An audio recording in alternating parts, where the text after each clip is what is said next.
Hi friends, welcome back to study classes. तो प्यारे दोस्तों, हम किसी भी एग्जामिनेशन की तैयारी करते हैं तो हमारे मन में ये सवाल जरूर आता है कि कितने नंबर लाएंगे तो ये पेपर पास हो जाएगा। तो आज हम बात करने वाले हैं कि अगर आप यूजीसी नेट, जेआरएफ या फिर पीएचडी का टारगेट रखते हैं अगले आने वाले दिसंबर एग्जामिनेशन के अंदर, तो आपके लिए एक सेफ स्कोर क्या हो सकता है कि इतना आप अचीव कर लें, इतने क्वेश्चन आप सही कर लें तो आपका नेट हो जाएगा या फिर जेआरएफ हो जाएगा। तो यही बातें आज आपके साथ करने वाला हूं। तो आइए फटाफट से इस सेशन को स्टार्ट करते हैं। तो प्यारे दोस्तों, आगे बढ़ने से पहले एक बार आपकी नजर डलवाता हूं हमारा जो रीनेट एग्जामिनेशन हुआ था जून 2024 का, उसके अंदर क्या कट ऑफ हमारी रही थी। तो अगर आप इन कट ऑफ्स को देखेंगे तो आप शायद थोड़ा सा डर जाएंगे कि सर ये कैसी कट ऑफ हुई 99.84, ये कैसी कट ऑफ हुई। ये वाली कट ऑफ प्यारे दोस्तों हमारी परसेंटाइल में होती हैं। अगर आपने एग्जामिनेशन पहली बार देने वाले हो ना, पहले नहीं दिया हुआ, तो आपको शायद ना मालूम हो कि इस एग्जामिनेशन के अंदर मल्टीपल शिफ्ट्स में जब भी पेपर होता है तो आपकी कट ऑफ परसेंटेज में नहीं आती है, परसेंटाइल के अंदर आती है। तो सर क्या इस परसेंटाइल को परसेंटेज में कन्वर्ट करके नहीं पता लग सकता कि कितना परसेंटेज कट ऑफ गया होगा? जी नहीं, ऐसा करना पॉसिबल नहीं है, क्योंकि अलग अलग शिफ्ट के लिए अलग अलग कट ऑफ यहाँ पे रहा होगा और नॉर्मलाइजेशन वगैरह ये सब चीजें की जाती हैं, तो आप मार्क्स पता नहीं लगा सकते हैं। तो मेरे हिसाब से जो ये वाली कट ऑफ आपको दे रखी है, उससे हमें कोई अंदाजा नहीं लगता मार्क्स का, कोई पता नहीं लगता कि सेफ स्कोर कितना रहेगा, अगली बारी के लिए क्या हमारा टारगेट होना चाहिए। तो मेरे हिसाब से तो ये कट ऑफ्स हमारे फ्यूचर एस्पिरेंट्स के लिए बेकार हो जाती हैं। चलिए, तो प्यारे दोस्तों, यहाँ पे आपके सामने कुछ ऐसी कट ऑफ्स आ चुकी हैं जिसमें आपको परसेंटेज मार्क्स देखने को मिल रहे हैं। तो परसेंटेज मार्क्स से हमें आइडिया लगता है कि कितना परसेंटेज स्कोर करने पे आप ये एग्जामिनेशन क्वालिफाई कर सकते हैं, और ये वाली परसेंटेजेस देख के आपको थोड़ा सा ऐसा लग रहा होगा कि हाँ ये तो हो सकता है। 99.9 परसेंटाइल देख के डर जाते हो, बट 68% अगर आप देखते हो कि कट ऑफ है तो थोड़ा सा मन में विश्वास आता है कि जनाब ये चीज तो हो सकती है, हम कर सकते हैं। तो क्या सर ये इसी बार की कट ऑफ्स हैं? जी नहीं, इस बार की कट ऑफ्स तो नहीं है, बट मुझे लगता है कि शायद इस बार जो कट ऑफ्स थी वो इसी के आसपास रही होंगी। ये वाली जो कट ऑफ्स हमारे पास हैं, ये जून 2019 की ही ऑफिशियल कट ऑफ्स हैं। तब पेपर आपका मल्टीपल शिफ्ट में नहीं हुआ था और इसीलिए हमें कट ऑफ परसेंटेज में देखने को मिली थी। तो ये वही पेपर है जब मैंने भी अपना जेआरएफ का गोल अकम्प्लिश किया था। और ये मैंने इसलिए संभाल के नहीं रखी हुई कि 100% मैंने अचीव किया था, ये मैंने इसीलिए संभाल के रखी हुई है क्योंकि यहाँ पे परसेंटेज देखने को मिल रहा है। और बहुत सारी वीडियोस आप मेरी उठाकर देखोगे तो मैं यही कट ऑफ्स का काफी बार जिक्र भी करता हूँ। तो इसी के बेसिस पे आप एक सेफ स्कोर का जजमेंट ले सकते हैं। तो जो भी हमारे एस्पिरेंट्स हैं चाहते हैं कि सर इस बार तो जेआरएफ हो जाना चाहिए, मुझे स्कोर बता दो, मुझे कितना लेकर आना है, तो जनाब यहां से आप देख सकते हैं कि स्कोर कितना लेकर आना है। फटाफट से कन्वर्ट करके बताओ अब, फटाफट से कन्वर्ट करके बताओ। पेपर वन में मैथ्स में परसेंटेजेस तो पढ़ते ही हो ना आप। तो ये परसेंटेज जो 68% है, कितने मार्क्स में से? 300 मार्क्स में से। देखो 150 क्वेश्चन होते हैं, एक क्वेश्चन 2 नंबर का, तो 300 मार्क्स में आपको ये 68% की कट ऑफ है।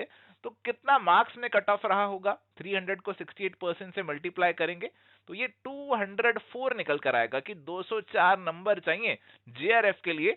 और अगर मैं क्वेश्चन के टर्म्स में बात करूं तो 102 क्वेश्चन, 102 क्वेश्चन पे आपका जो जेआरएफ है वो यहाँ पे हुआ था। अब कई एग्जामिनेशन ऐसे भी गए हैं जिससे इससे कम क्वेश्चंस करेक्ट करने पे भी आपने जेआरएफ का गोल अचीव किया है, बट यहाँ पे मैं बात कर रहा हूँ सेफ स्कोर की। तो मैं सेफ स्कोर यहाँ पे इसी को मानूंगा कि इससे ज्यादा कर लो तो मैं कह सकता हूँ कि हाँ आपका जेआरएफ तो हो ही जाएगा। और अगर आप नेट की टारगेट कर रहे हैं, आपका टारगेट है नेट क्लियर करना, तो ये है 60%। 60% तो सीधा सीधा 300 का 60% हो गया 180 मार्क्स। और 180 मार्क्स को अगर मैं क्वेश्चंस में कन्वर्ट करता हूं तो जनाब ये 90 क्वेश्चन बन जाते हैं, 90 क्वेश्चंस मेरे पास यहाँ पे बन जाते हैं। तो अगर आप नेट का टारगेट लेकर चल रहे हैं तो कम से कम इतने क्वेश्चन सही कीजिए, जेआरएफ का टारगेट लेकर चल रहे हैं तो कम से कम इतने क्वेश्चन आपको सही करने चाहिए। आप किसी कैटेगरी को बिलोंग करते हैं, सर मैं तो ओबीसी में हूं, एससी में हूं, एसटी में हूं, ईडब्ल्यूएस में हूं, तो आपकी कट ऑफ और भी नीचे जा सकती है। तो रिस्पेक्टिव आप देख सकते हैं कि कट ऑफ क्या गई थी उस समय, और इसके बेसिस पे आपको भी आइडिया लग जाएगा कि कितना आपको टारगेट रखना चाहिए, कितना आपके लिए सेफ स्कोर रहेगा, ताकि आप अपना जो गोल है जेआरएफ का या फिर नेट का उसे अकम्प्लिश कर लें। अगर आपका टारगेट केवल पीएचडी ओनली है तो उसके लिए कट ऑफ हमारी इससे भी नीचे जाएगी। तो अगर मैं 60% लेकर चल रहा हूं मेरी नेट की, तो पीएचडी ओनली के लिए तो 55 या 50 में भी हो जाएगा। तो पीएचडी ओनली के लिए तो इससे भी कम आपकी कट ऑफ जाने वाली है। बट मैं आपको कहूंगा कि आप अपना जो टारगेट है उसे बड़ा ही रखिए। केवल पीएचडी का तो बिल्कुल भी मत सोचिए, कम से कम नेट का जरूर आपको सोचना चाहिए इस एग्जामिनेशन को अटेम्प्ट करते हुए। तो ये वाले जो स्कोर्स है आप उनको ध्यान में रखिए और अपना जो प्रिपरेशन है उसे इन्हीं स्कोर्स के अकॉर्डिंग जो है चैनलाइज कीजिए, इन्हीं स्कोर्स को टारगेट करते हुए अपना जो प्रिपरेशन है उसे आगे बढ़ाइए। तो सर आपने ये तो दिखा दिया कि 102 क्वेश्चन कर लेंगे तो जेआरएफ हो जाएगा, बट ये 102 क्वेश्चंस तक पहुंचे कैसे? देखो अगर आप थोड़ा सा दिमाग लगाओ तो इतना मुश्किल नहीं है 102 तक पहुंचना। 150 क्वेश्चंस आपके पेपर में आते हैं, आप 102 पे पहुंचना चाहते हो तो 48 क्वेश्चंस आप गलत कर सकते हो, कोई नेगेटिव मार्किंग भी यहाँ पे नहीं है। तो 48 क्वेश्चंस गलत करने का आपको यहाँ पे प्रोविजन दे रखा है, और फिर भी हम इससे ज्यादा गलतियां कर देते हैं, ज्यादा गड़बड़ कर देते हैं। ज्यादा गड़बड़ क्यों हो जाती है? पढ़ाई भी करके जाते हैं, नोट्स भी पढ़ के जाते हैं, वीडियोस भी देखते रहते हैं, फिर गड़बड़ क्यों हो जाती है? गड़बड़ इसीलिए हो जाती है क्योंकि आप सबसे जरूरी चीज भूल जाते हैं। सबसे जरूरी चीज है जी प्रैक्टिस, प्रैक्टिस और प्रैक्टिस। तो अगर आप चाहते हैं कि आप इस सेफ स्कोर तक पहुंच जाएं तो प्रैक्टिस को बिल्कुल भी इग्नोर नहीं करना। डेली 1 घंटा कम से कम आपको एमसीक्यू प्रैक्टिस करनी चाहिए। मैंने कम से कम एटलीस्ट लिखा है, ज्यादा कर सकते हो तो ज्यादा करो। अगर आपका नेट ऑलरेडी क्वालिफाइड है, जेआरएफ टारगेट कर रहे हो तो इससे ज्यादा आपको एमसीक्यू प्रैक्टिस करनी चाहिए। कम से कम पिछले 5 सालों के प्रीवियस ईयर क्वेश्चंस आपको करने ही है।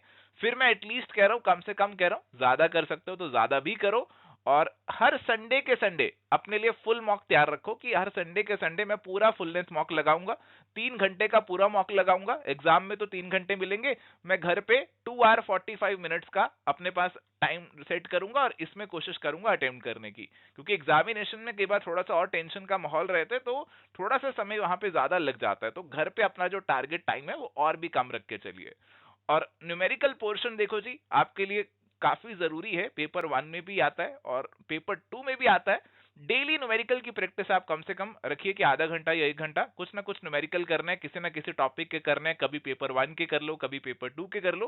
क्योंकि जब तक आप न्यूमेरिकल वाले सवालों को, जो कैलकुलेशन वाले सवाल है उनको सॉल्व करके नहीं देखोगे तब तक उनमें पकड़ नहीं बनेगी। केवल सुन लेने से, देख लेने से कि कैसे फॉर्मूला लगता है, आप खुद उन सवालों को सॉल्व नहीं कर पाओगे। तो खुद डेली प्रैक्टिस करो न्यूमेरिकल्स की। कुछ न्यूमेरिकल्स किसी भी टॉपिक के डेली उठा लो। कभी पेपर 1 के डीआई के उठा लिए, कभी कॉम्प्रिहेंशन सॉल्व कर लिया, कभी कुछ मैथ्स के कर लिए, कभी पेपर 2 में कॉस्टिंग के कर लिए, अकाउंट्स के कर लिए, फाइनेंस के कर लिए, स्टैट्स के कर लिए। तो धीरे धीरे करके आप करते रहोगे तो आपकी पकड़ अपने आप इन टॉपिक्स के ऊपर बन जाएगी। एंड प्यारे दोस्तों, एवर स्टडी क्लासेस के सभी यूजीसी नेट कोर्सेज पे अभी आपको फ्लैट 50% ऑफ डिस्काउंट मिल रहा है जी। प्रोमो कोड नेट 50 है। तो चाहे आप मास्टर कोर्स लेना चाहते हैं, आप टेस्ट सीरीज लेना चाहते हैं, प्रीवियस ईयर सॉल्व पेपर्स लेना चाहते हैं, तो सभी कोर्सेज पे आप फ्लैट 50% अवेल कर सकते हैं। प्रोमो कोड नेट 50 रहेगा। तो लिमिटेड पीरियड के लिए ऑफर अवेलेबल है आप लोगों के लिए। अब तो खैर एग्जामिनेशन में भी आपके पास ज्यादा समय नहीं है, तो आप कोर्सेज से पढ़ाई करना चाहते हैं तो वो भी स्टार्ट कर सकते हैं। सो थैंक यू प्यारे दोस्तों, आज के लिए इतना ही जी इस सेशन के अंदर। उम्मीद करते हैं कि आपको आइडिया मिला होगा कि सेफ स्कोर क्या है और कैसे आपको इस सेफ स्कोर पे पहुंचना है। I wish you all the very best. बहुत ही जल्द मिलेंगे अगले सेशंस में। Till then goodbye, take care, all the best.